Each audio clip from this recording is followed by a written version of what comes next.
Meus amados, esta manhã vamos ter uma breve meditação sobre aquilo que estávamos a cantar. Embora com alguma diferença, porque o tema é Sou o Principal. Não é? Esse é o tema. Diga comigo, sou o principal. E é curioso quando o apóstolo Paulo diz isto. Ele diz isto a Timóteo lá na primeira epístola, no capítulo 1, versículo de número 15. Estas palavras. E realmente nós nesta manhã eu gostava que namorássemos um pouquinho sobre este texto. Amém? E diz assim a palavra de Deus. Esta é uma palavra fiel e digna de toda a aceitação, que Cristo Jesus veio ao mundo para salvar os pecadores. E vamos dizer juntos, a seguir. Ei, já mudaram o versículo? Ainda não acabei o 15, já estão no 16. Mete lá o 15. Olha o que diz. Jesus veio ao mundo para salvar os pecadores. Agora juntos. Dos quais eu sou o principal. Quero que tu te incluas também. Vamos repetir, que eu acho que nem todos leram. Do qual eu sou o principal. O apóstolo Paulo achava-se o principal dos pecadores. Ele se achava o principal dos homens que realmente pelo qual Cristo veio ao mundo morrer.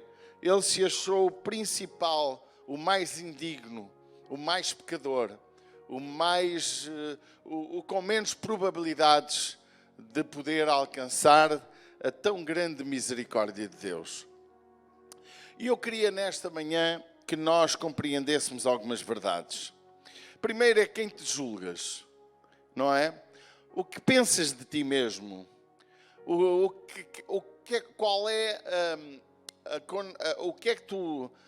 é a análise de ti própria? Qual é o diagnóstico que tu fazes de ti mesmo?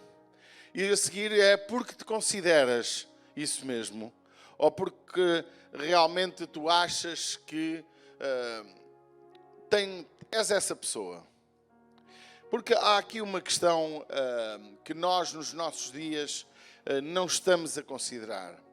Nós, muitas vezes, não queremos considerar o nosso passado, porque não aceitamos aquilo que somos no presente, porque não entendemos o que seremos no futuro. Vocês entendem?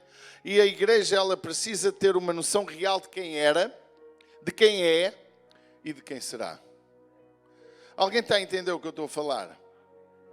É porque nós muitas vezes temos um exame de nós próprios absolutamente errados. Por exemplo, estávamos a cantar Sou teu filho, Deus. É verdade ou não é? Mas é preciso sê-lo. É preciso sê-lo. Mas antes de ser, quem tu eras? O apóstolo Paulo, ele diz a Timóteo, e quando ele diz...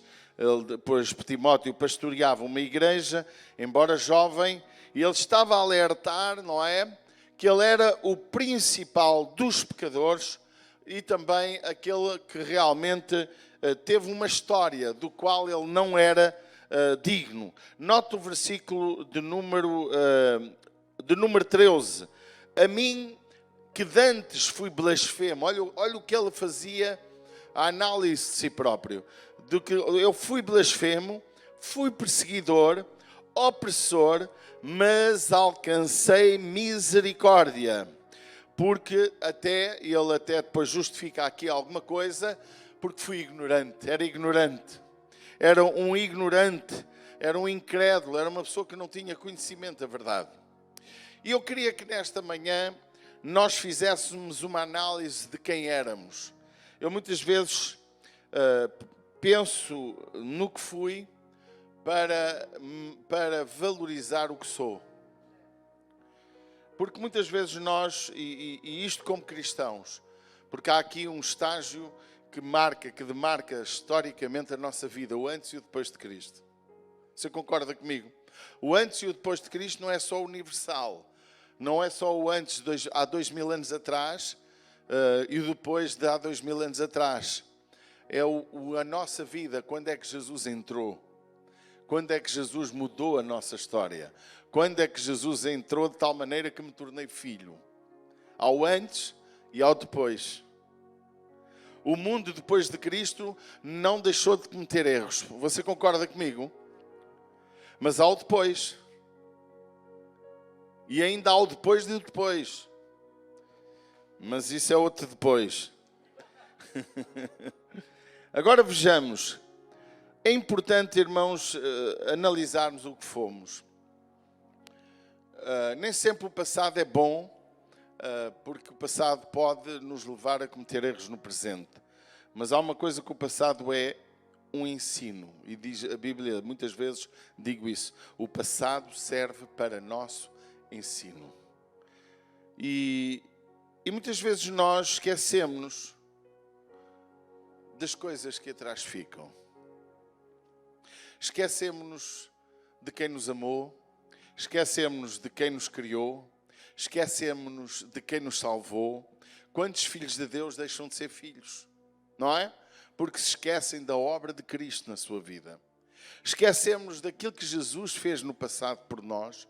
Esquecemos como Ele nos curou, como Ele libertou a nossa vida, como Ele trouxe paz ao nosso caminho, como Ele restaurou o nosso casamento. Eu estou a falar para cristãos, para quem Cristo faz parte já. Muitas vezes nos esquecemos do passado. Porque o passado, irmãos, ele não serve para mover águas no presente, mas serve para ver como Deus foi tão bom na nossa vida, que ainda hoje pode ser. E às vezes nós esquecemos coisas tão incríveis, ou no casamento, por exemplo, esquecemos como fomos apaixonados pela nossa mulher. Lembram-se? Às vezes a gente olha para ela hoje, 50 anos depois, que é para não pensar que eu estou a falar da minha, não é? 50 anos depois, ainda só passaram quantos, meu amor? 31. Ainda acho muito bonita, ainda está tudo no lugar, está um espetáculo aquela mulher. Mas daqui a mais 20 anos já não será assim. Já os olhinhos e as ruguinhas vão de aparecer. Talvez não, porque ela tem uma pele muito fantástica. Ela é diferente das outras, é a minha mulher. Mas nos esquecemos como amamos, como fomos amados, como foi importante a história da nossa vida, como Deus se revelou a nós, como Deus nos libertou de tantas situações.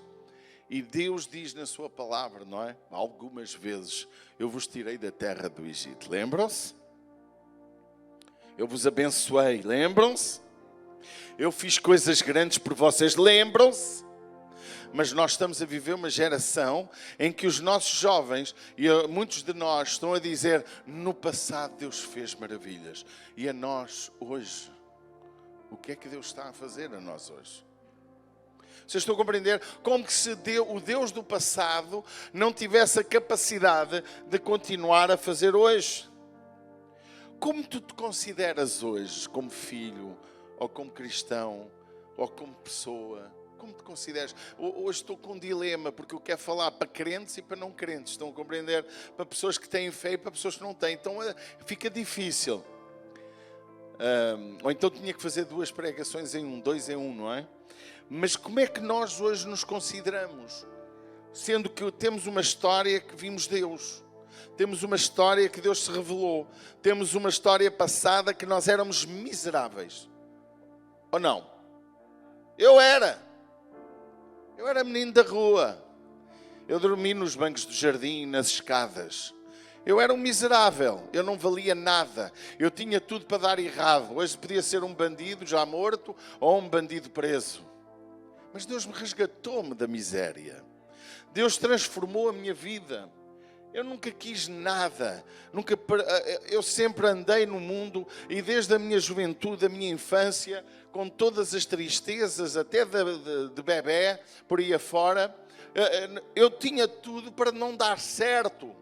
Se Paulo se achava o principal, sendo ele um grande estudioso da palavra de Deus, vivendo ele aos pés de Gamaliel, aprendendo ele com Gamaliel, sendo ele perseguidor da igreja, mas um perseguidor inocente, salvo seja, porque ele perseguiu a igreja achando que estava a fazer bem, ele dá testemunho disso. Ele se considera o principal pecador, imagine eu.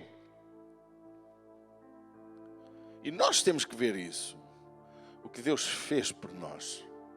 Porque às vezes temos uma tendência de no presente achar que Deus não está a fazer nada. Mas a culpa é nossa, sabe porquê? Porque só bebemos da água do passado. E nós temos que beber da água do presente. Não é em vão que Deus diz que Ele quer que a sua palavra, e esse é outro ponto, seja nova a cada manhã. O apóstolo Paulo considerava-se o principal pecador. Creio que temos que compreender este sentimento, porque ele, ao se considerar o pior, ele, por outro lado, considerava-se o mais privilegiado de toda a história. Porque sendo o pior, Deus o amou tanto, como é que tu também não podes ser o mais privilegiado da história? Considerava-se o pior, mas de forma grandiosa, porque realmente, irmãos, a gratidão que havia no seu coração era fruto daquilo que ele se achava indigno de ser filho. Note que ele sentia que a oportunidade que Deus lhe deu no caminho de Damasco foi uma oportunidade de ouro. E às vezes nós esquecemos as oportunidades que Deus nos tem dado e não as consideramos como valor. O apóstolo Paulo, ele ao dizer que era o principal pecador, do qual eu sou o principal, ele depois a seguir ele diz: mas por isso alcancei misericórdia, verso 16, para que em mim, que sou o principal, Jesus Cristo mostrasse toda a sua longanimidade, para exemplo dos que haviam de crer nele para a vida eterna. Ele entendeu que, sendo ele o principal dos pecadores, ele tornou-se também um privilegiado de Deus. Quero dizer, meus amados, nós não somos inferiores a Paulo. Deus quer fazer de nós gente importante. Se, por um lado, a salvação que há em Cristo atingiu Paulo, que ele se considerou o principal dos pecadores, quem te consideras tu? O melhor dos pecadores? Às vezes é. Eu sou o melhor dos pecadores. Não, tu não és o melhor, tu és o pior. Há uma coisa que nesta lição nós temos que entender, é que temos que reconhecer quem somos e a necessidade que temos. Porque muitas vezes nós olhamos para nós e nos achamos tão bons que nos esquecemos que o que somos é graças a Deus. Outras vezes nos consideramos um lixo tão grande que nos esquecemos que Deus quer nos tornar pessoas maravilhosas. Porque se o apóstolo Paulo, ele sentiu que por causa dele muita gente ia ganhar a vida eterna, ele ia ser o caminho, ele ia ser o vaso usado por Deus para preparar o caminho de Deus para muita gente, assim nós como igreja devemos sentir o mesmo. Vocês lembram-se de João Batista, que a Bíblia diz que ele preparou o caminho do Senhor? A voz que clama no deserto. Nós, irmãos, já alguém preparou o caminho para nós. Eu tive pessoas que oraram por mim na minha juventude, na minha adolescência, na minha juventude. E por causa dessas pessoas, eu hoje sou o homem que sou. Havia de ser muito melhor que o que sou. E se não sou, não é culpa vossa, é culpa minha. Agora, meus amados, há uma verdade incrível aqui no texto, é, considerando-se o pior, ele considera de forma grandiosa a oportunidade que Deus lhe deu. E por isso ele vive em gratidão e por isso que ele olha para a misericórdia de Deus como sendo algo maravilhoso. E uma das coisas que nós hoje temos que aprender é ser gratos por aquilo que fomos e que Deus nos tornou diferentes. Eu fui algo que não prestava, mas hoje eu sou algo que Deus dá valor. Porque Jesus morreu por quem não prestava. Está cá? Jesus morreu por quem não prestava. Jesus morreu por quem não valia nada. Jesus morreu por quem era lixo. E quando ele estava naquela cruz, a Bíblia diz que ao seu lado estava um malfeitor que foi salvo. Não porque ele era melhor que o outro, mas porque ele olhou para Jesus. E nós, igreja, temos que aprender isto. O segundo aspecto que eu quero dizer deste texto é sobre ele ser o principal receptor da palavra. Porque vejam, ele diz aqui, no versículo de número 12, dou graças aos que têm... Dou graças ao que me tem confortado a Cristo Jesus, Senhor nosso, porque me teve por fiel pondo-me no ministério. A mim, que antes fui blasfemo, perseguidor, opressor. Verso 14. E a graça do nosso Senhor superabundou com fé e o amor que há em Jesus Cristo. E versículo de número 16. E me tornou exemplo que havia de ser. Para quê? Para que outros pudessem alcançar a vida eterna. Meus amados, eu quero vos dizer que o homem Paulo, ele tornou-se um homem fiel à palavra de Deus. Sou fiel à palavra, diz o versículo 12.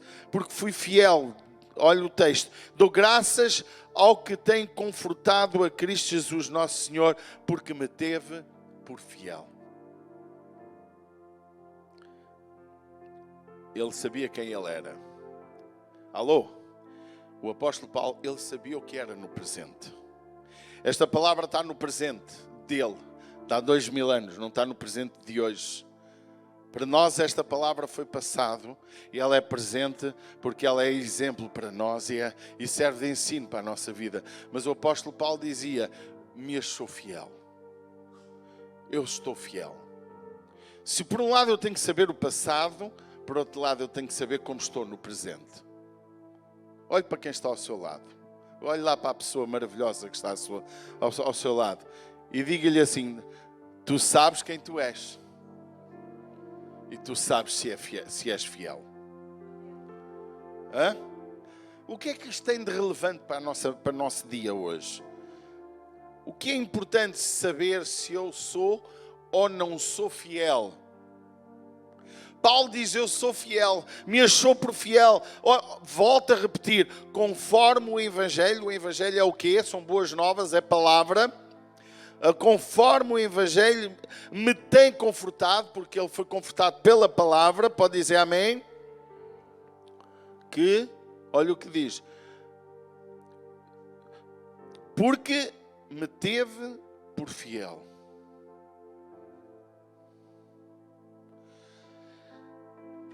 Muitos de nós não querem compreender o que eu estou a dizer porque sabem onde é que eu quero chegar. E eu quero chegar mesmo a esse sítio. Tu conheces e tu sabes se és fiel. Amém? Tu sabes se és fiel a Deus, se és fiel à esposa ou ao marido. Tu sabes se és fiel aos princípios da palavra de Deus. Tu sabes se no teu coração, porque às vezes somos fiéis, como é que eu ia dizer? Somos fiéis de uma forma visível aos olhos dos outros. Não é esta a palavra que eu gostava de trazer. Somos tecnicamente fiéis. É mais isto. Tecnicamente. Somos profissionais da aparência. Não. Profissionais da aparência da fidelidade. Temos a apresentação de fidelidade. Temos a postura de fidelidade. Isto é para não usar a palavra fariseu. Desculpem, é só para não usar. É tão usual, já não produz efeito. Vamos encontrar novas palavras. Somos tecnicamente fiéis. Mas no íntimo não somos fiéis. No coração não somos fiéis. Dentro do nosso coração há infidelidade. Seja a Deus, seja a princípios de Deus, seja a muitas coisas relacionadas com Deus, com a própria vida, com o nosso trabalho, com a nossa forma de gerir os nossos relacionamentos. Não somos fiéis. Tecnicamente fiéis. Com a postura de fidelidade.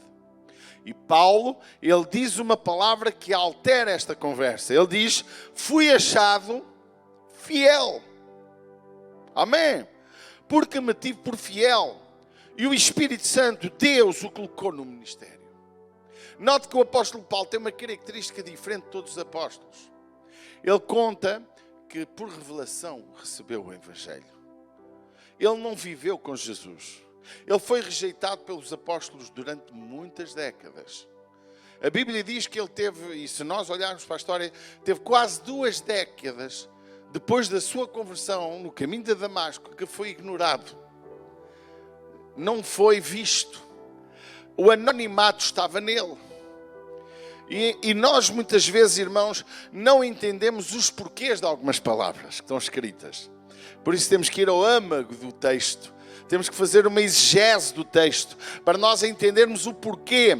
Porque ele foi fiel. E não foi fiel 1 ano nem 2. Não foi fiel 2 cultos. Não foi fiel 1 mês. Ele quase 20 anos ele permaneceu fiel no anonimato. E quando ele começou a servir de uma forma intensa, ele fundou a maior parte das igrejas do Novo Testamento. E para mais agravante da sua fidelidade, ele depois continuou a ser rejeitado por muitos e até por igrejas que ele próprio fundou. Amados, nós temos que entender que se por um lado eu tenho que saber quem eu era, e ele dizia, eu fui o principal pecador, mas hoje sou alguém que está no ministério para encaminhar gente a Jesus Cristo, mas ele também foi achado fiel. Não é em vão que temos parábolas sobre fidelidade. Uma das parábolas diz assim, termina, bom e fiel servo, no pouco foste fiel, no muito eu te colocarei. Não basta ser tecnicamente fiel. Olha, irmãos, o facto de eu saber mexer ali na mesa do som, ou de eu cantar, ou de eu pregar muito bem, não quer dizer que eu amo o que estou a fazer. Quantas pessoas trabalham naquilo que não gostam, mas precisam de comer o pão? Mas quando eu faço o que gosto, eu faço com prazer. Quando eu me torno cristão, há bocado estava a falar com aquele nosso irmão, que agora me esqueço o nome. André. E estávamos a falar que algo muito simples, não é? Ser guiado pelo Espírito Santo. Viver, irmãos, muitas vezes nós somos tecnicamente bons apresentadores da palavra de Deus. Eu ontem estava com um amigo que alguns de vós conhecem. E ele disse, pastor, eu não me apetece ir à igreja. Então, mas porquê? Pastor, eu gosto de ir à igreja para abraçar, para cumprimentar, para sentir calor humano. E eu depois, eu sei. Mas há 2 grupos que vão à igreja. Até há mais, mas vamos inventar só 2 hoje. Não é? É o grupo que vai porque necessita de estar em comunhão com Deus e com o povo, porque é bíblico. E há o grupo que vai por uma questão social. Tem lá amigos, gosta de ver os amigos. Mas você deve ir à igreja por causa do prazer da palavra, de estar em louvor ao Senhor, porque também é bíblico. E deve de haver alegria em nosso coração quando vamos à casa do Senhor. Quão bom e quão suave é que os irmãos vivam em união. Então, eu quando venho à igreja, eu posso vir à igreja pelo propósito errado. Eu posso tecnicamente dar o meu dízimo, mas não dar com prazer, não dar com alegria. Eu posso tecnicamente dizer a alguém, eu te perdoo, mas não perdoei. Eu posso parecer que estou muito bem, ter a roupa de pastor, ou a roupa de evangelista, ou a roupa de diácono, ou de ancião, ou de crente, mas por dentro não ser. Por isso que eu quero dizer quem tu és no presente, o que te consideras. Lembra-se do segundo aspecto. Quem te julgas do passado e do presente. Como tu vês a tua vida hoje?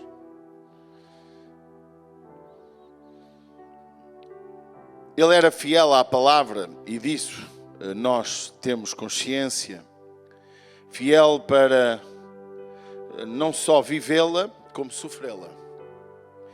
Porque todo cristão que quer seguir a palavra de Deus, ele vai sofrer a palavra de Deus. Eu gosto muito de 2 Timóteo 3,15, e quem escreve é o mesmo Paulo, e diz assim o versículo: e que desde a tua meninice, dizia Paulo a Timóteo, sabes as sagradas letras, que pode fazer-te sábio para a salvação, pela fé que há em Cristo Jesus.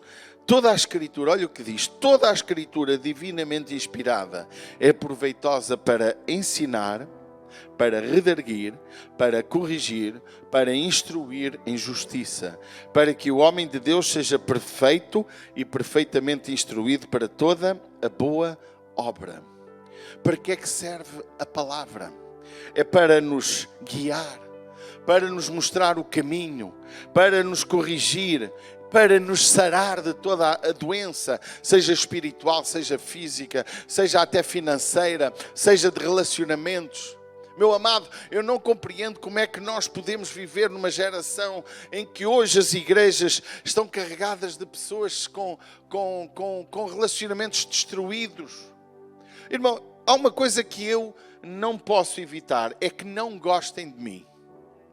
Isso eu não consigo evitar. Alguém que não gosta de mim não é um problema meu. Mas eu tenho que gostar da pessoa. Certo?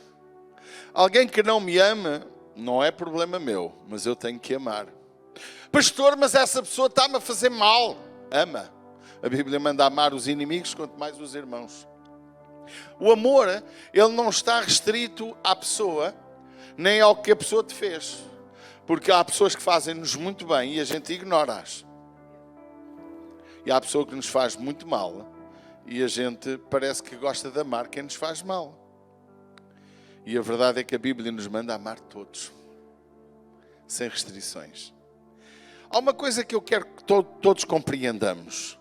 A palavra de Deus que nos cura é a mesma que nos deixa ficar doentes.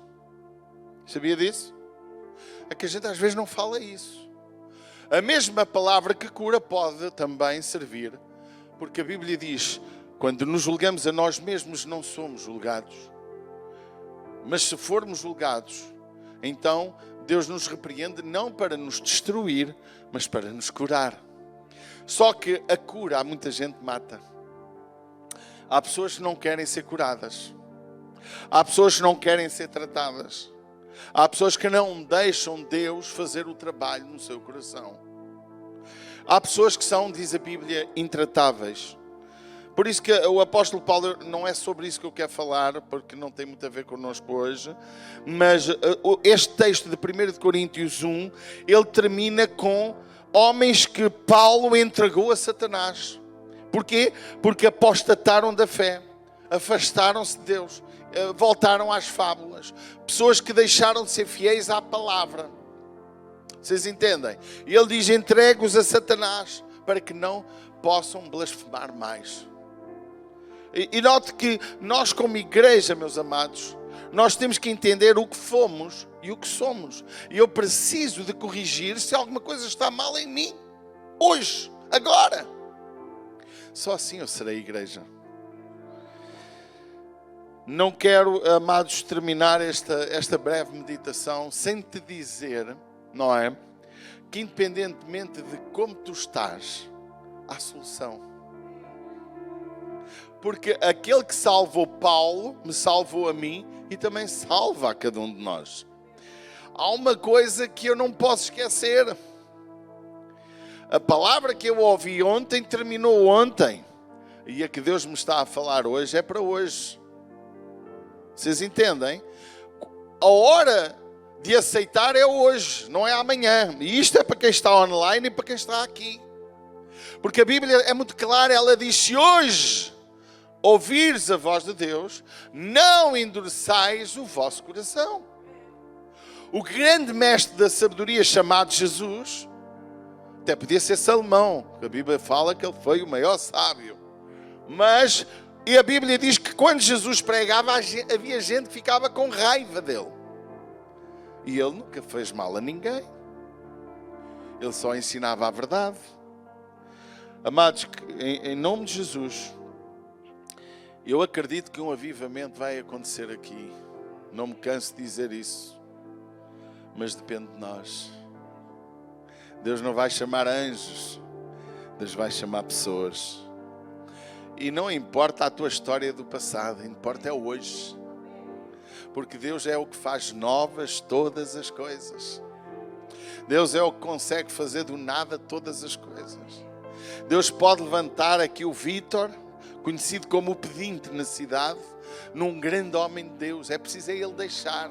E não há limitações físicas, intelectuais, não há limitações a nenhum nível que Deus não possa vencê-las. Amém? Estava a ver uma reportagem do Sr. Presidente da República e o Sr. Primeiro-Ministro na missa aqui em Fátima. Acho que foi ontem a missa. E para dar exemplo de religioso, embora o António Costa seja o seu Presidente, o seu Primeiro-Ministro seja um ateu, a esposa acho que não, mas o Sr. Marcelo Rebelo de Sousa acho que é um cristão católico apostólico romano, mas até um ateu estava com reverência na missa. E estava menos gente lá que o que está aqui, naquele auditório deles. Não sei se havia restrições de pessoas no lugar. As pessoas estão sensíveis. Até os ateus hoje estão sensíveis. E nós cristãos às vezes nos engasgamos com coisas de nada. E deixamos de ser tão felizes. Perdemos oportunidades tão lindas de ter uma vida tão feliz porque temos Jesus. Conhecemos a verdade. Fomos libertos no passado. E hoje, como estamos? Como estás? Como está a tua vida no dia de hoje? Quando o apóstolo Paulo ele dizia no versículo de número 15, está a ser a base da nossa meditação, esta é uma palavra fiel. Ou tu olhas para a Bíblia como sendo Bíblia, sendo palavra fiel. Eu na sexta-feira estava a falar com o dito amigo, sexta ou sábado, foi ontem, eu estava a falar com o meu dito amigo, não é? Da palavra de Deus, da importância da palavra, de entender a palavra. Amados, que nós possamos nesta manhã perceber que a palavra de Deus é fiel. É fiel para nos salvar. É fiel para nos libertar. É fiel para fazer o que nós não podemos fazer. É fiel para transformar qualquer circunstância, qualquer situação. Mas é fiel também para nos condenar. Ouça, nós não podemos querer só um lado da palavra. Nós temos que ter o lado da justiça da palavra. A palavra de Deus é clara. A sua palavra é fiel e é digna, diz a palavra de Deus. Digna de toda a aceitação. O meu tio, da Maria da Luz, o meu tio Ferreira, já tem uns 70 e tal anos, se calhar 80. Eu gostava tanto de ouvir porque ele repetia, cada vez que subia ao altar, na Assembleia de Deus em Caldas da Rainha, ele sabia este versículo com tanta paixão. Ele dizia sempre este versículo. E com uma emoção tão bonita. Ainda hoje é um homem que eu amo muito e aprecio, meu tio Ferreira. Ele é um homem que ao subir ao altar, ele dizia, irmãos, esta palavra é fiel e digna de toda a aceitação. Ele dizia isto com tanta paixão. Ele não era, ou não é, ou nunca foi um pregador internacional, mas ele ajudou imenso a igreja a crescer, a fortalecer. Foi um homem incrível. Não é em vão que ele me tomou conta de mim durante um tempinho quando eu era bebê, não é? Mas, irmãos, como é que nós olhamos para a palavra do nosso Deus? Como sendo uma palavra fiel? Se tu entendes que a palavra de Deus é fiel, para que é que tu andas à procura de outras coisas? Por que é que tu não abraças a palavra e a vives com toda a paixão? Parece que às vezes aceitamos umas coisas e outras pomos de lado. Parece que a palavra de Deus é muito boa, dizemos amém, mas quando chega uma hora, a hora que nos toca, parece que aquela parte não é para nós. Queridos, temos que entender que a palavra de Deus é fiel e digna de toda a aceitação. E depois vem 2 pontos diz no texto, lembram-se? E diz assim, que Cristo, Jesus, veio ao mundo para salvar os pecadores. Espero que seja para te salvar, se ainda não fores salvo. Amém? Para salvar os pecadores. Amém? Quem é este pecador? Irmãos, nós nunca deixamos de ser pecadores. Somos pecadores redimidos pelo sangue de Jesus Cristo. Nós nunca deixamos de precisar de salvação. Nós precisamos de salvação permanente todos os dias, a toda a hora. Porque a Bíblia diz em 1 de João: se dizemos que não pecamos, somos mentirosos e não há verdade em nós. O perdão tem que estar continuamente em nossa vida. O arrependimento do nosso pecado, dos nossos erros, deve ser permanente. Não é em vão que Jesus disse a Pedro: tenho que te lavar os pés. Então dá-me banho no corpo todo. Não, calma aí. Não, agora queres um criado para te dar banho. Não, aquilo até dava uma peça de teatro engraçada. Querias agora que eu te desse banhinho todo. Não. É só os pezinhos. Porque quando caminhaste o dia, sujaste os pezinhos. E o dia faz-nos sujar. Sujamos ou não sujamos, meus irmãos? É ou não é verdade que às vezes no trabalho, no relacionamento com a esposa, com os filhos, com os negócios, com situações, não vamos sujando os nossos pezinhos? Só que alguns não gostam de lavar os pés, só gostam de tomar banho uma vez por mês. E aí a coisa fica a cheirar muito mal. Mas sabe o que é que Jesus nos está a ensinar ali? Que precisamos que alguém nos ajude a lavar os pezinhos. E foi Jesus que lavou os pés. O teu irmão ajuda-te a lavar os pés. Nós devemos ajudar-nos. E Jesus disse: lavai os pés uns aos outros como eu vos fiz. Às vezes o teu irmão suja os pés e tu ajudas a lavar os pés. Você que está cá ainda, você está a ouvir alguma coisa? A gente, não, ele toma banho. Não é, és tu que vais lavar os pés. Ou seja, Deus está a dizer que a igreja se ajuda um ao outro. Nos ajudamos a lavar-nos uns aos outros. Precisamos de limpar-nos uns aos outros. Precisamos de cuidar uns dos outros. Por isso que a Bíblia diz: ainda que alguém ajude aqueles que estão fracos na fé, diz ou não diz? Nós temos. A igreja não devia ser um lugar onde nos acusamos uns aos outros, porque já basta a palavra. A palavra já nos ataca forte. Claro, há regras, há princípios, como em tudo na vida. Amém? E se eu não cumpro regras, se eu não cumpro princípios, olha, aplica essa regra. Mas irmãos, o que é que nós fazemos para que a palavra de Deus possa nos lavar e o nosso irmão nos possa ajudar a limpar os pés?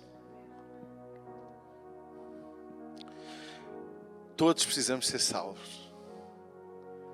Sabe que todos temos telhados de vidro. Já ouviu esta expressão? Não está na Bíblia. Esta expressão não está na Bíblia. Mas aplica-se bem. Não é? Até Jesus disse de outra maneira. Quem não tem pecado que atire a primeira pedra. Foi ou não foi? Porque todos pecamos. O que está errado é tu quereres perdão para ti e não dás perdão aos outros. É tu querer... A Bíblia diz uma coisa que nós não gostamos. À medida com que julgamos, seremos julgados. Sabia disso? Esta palavra, diz a Bíblia, é fiel e digna de toda a aceitação. E uma das verdades importantes desta manhã é que Cristo morreu por nós, sendo nós culpados. Diz: eu sou culpado. Eu fui culpado. Por isso que alguém pregou e lindamente, eu também já falei, quem matou Jesus? E uns dizem: foi os romanos. Outros dizem: foi os judeus. Não digas isso. Foste tu que mataste Jesus. Fui eu que matei Jesus. Amados, eu não vou ter mais delongas. Mas há uma coisa que eu gostava que nós guardássemos em nosso coração. Eu sou o principal do pecador. Eu sou aquele por quem Jesus morreu e me salvou. Eu sou aquele que bebo, recebo e aceito a palavra que é digna de toda aceitação. Eu sou o pecador por quem Jesus morreu e a quem Jesus salvou. E eu sou cristão. Eu sou aquele que vai viver nesta terra, como Paulo disse, para exemplo dos que haviam de crer nele, para a vida eterna. Olha o versículo 16. Mas por isso alcancei misericórdia. Diga comigo, por isso alcancei, podem dizer comigo, por isso alcancei misericórdia, para que em mim, que sou o principal, Jesus Cristo mostrasse toda a longanimidade. Para exemplo, nós servimos para exemplo. Diga comigo, eu sirvo para exemplo dos que hão de crer nele, para a vida eterna. Você, se fizer um paralelo entre este versículo e João 3,16, você vai achar muito interessante. Porque lá diz, porque todo aquele que crer nele não pereça, mas tenha a vida eterna. E aqui diz, todo aquele que vai crer em Cristo por tua causa, não morre, mas vai ter a vida eterna. Você entende, parafraseando este texto? Não somos nós os salvadores, mas somos o canal que leva à salvação. Amém. Nós temos Cristo. Não é em vão que Jesus disse, eis que vos dou poder. Não é em vão que Cristo mora em nós através do Espírito Santo, para que da nossa vida saia vida para os outros. Por isso que ele disse à mulher samaritana, algo grandioso: se tu receberes e souberes quem fala contigo, rios de água viva nascerão no teu ventre. Estes que brota para a vida eterna. De nós tem que sair água. A igreja, nós somos fonte de água, porque estamos ligados à fonte que é Cristo. E da nossa água, que é a palavra, pode dizer amém? A palavra que é a água, e a água que é a palavra, e que em nós nasce um rio de água viva, porque nós damos vida a quem nos ouve. Ou morte. Vida ou morte. Vamos ficar de pé por uns momentos.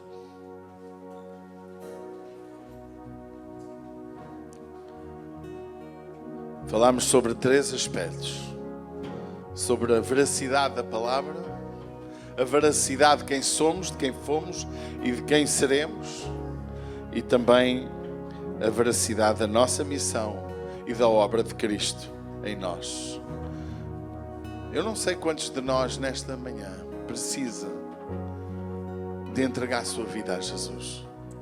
Começar uma nova etapa, começar um novo começo.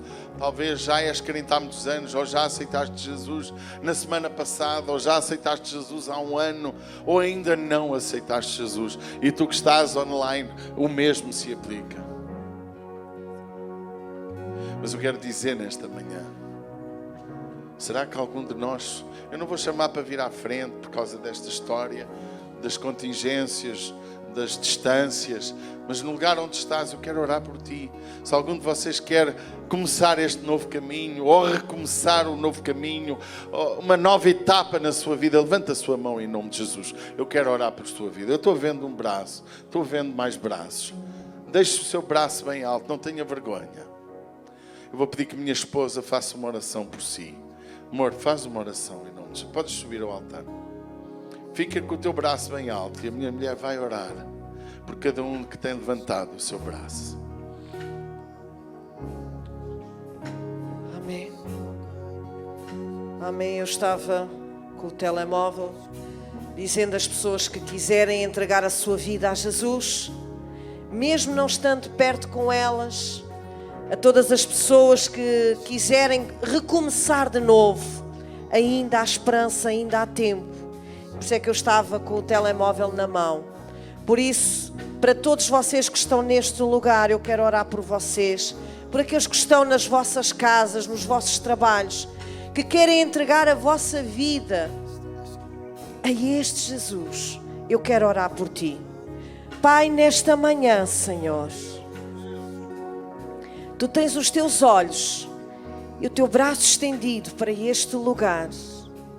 Por isso, Deus, nesta manhã entregamos estas vidas que estão fazendo esta reentrega da sua vida, Senhor, a Ti. Pai, nesta hora, Senhor, gera em cada uma delas um novo começo. O amor, o perdão, a chama, Ó Pai, que possas colocar de novo, Senhor. Por isso, Deus, eu te dou graças, porque Tu és o mesmo ontem, hoje e serás para todo o sempre. Por tudo isto, Senhor, nesta manhã de certo, porque eu acredito que está havendo no céu alegria, porque neste lugar vidas se estão arrependendo da sua velha vida para começar uma nova vida com Cristo. Pai, nesta manhã eu te agradeço estas vidas contigo, Senhor. Te dou graças, Senhor. E oro nesta manhã também por aqueles que estão nas suas casas vendo este culto, Senhor, para que nesta manhã Tu possas registar também no céu, Senhor, no livro da vida, os seus nomes, Senhor, e possas trocar os seus nomes. Deixaram de ser para ser aquilo que Tu queres nesta manhã, Senhor. Dou-te graças, Senhor, por tudo isto, Senhor, para a Tua honra, para a Tua glória, em nome de Jesus. Vocês concordam que estão aqui? Vamos dar um forte aplauso a Jesus nesta manhã, porque há alegria no céu, porque um pecador se arrepende. Aleluia. Ao meu lado, eu sou quem dizes que sou. Obrigada, Jesus. Perdoado. É isto que Deus está fazendo às vossas vidas. É isto que Deus quer continuar a fazer com cada um de nós. Ao meu lado, Aleluia. eu sou quem dizes que sou. Eu sou quem dizes que sou. A partir de hoje, não estás mais sozinho. Cristo vai caminhar contigo de mão dada. Cristo vai te pegar ao colo. Aleluia. Sou teu filho, Deus, sim, eu sou. Na tua casa, Pai, encontrei lugar. Sou teu filho, Deus, sim, eu sou. Aleluia. É muito bom nós podermos estar na casa do nosso Pai, que também é a nossa casa, amém? Mas há um ditado português que diz: aquilo que é bom acaba depressa. Mas eu quero vos dizer, acaba aqui hoje o culto, mas nós vamos caminhar com Cristo nas nossas vidas. Por isso, para o cristão, nunca acaba depressa, porque nós estamos sempre com Ele, amém? Para todos vocês que estão em online, já sabem, domingo às 10 da manhã, podem ficar conectados simplesmente pertinho de nós através de um clique. Um bem-aja a todos aqueles que além fronteiras estão connosco, sempre connosco. Um bem-aja a todos vocês e aqueles que estão em Portugal. Que Deus ricamente possa continuar a abençoar as vossas vidas. E já sabe, vá à página da IC, nós temos sempre novidades. Esteja connosco, conectados connosco, porque a IC também quer ser a vossa casa, para vocês e para nós aqui já somos. Então que Deus ricamente abençoe as vossas vidas.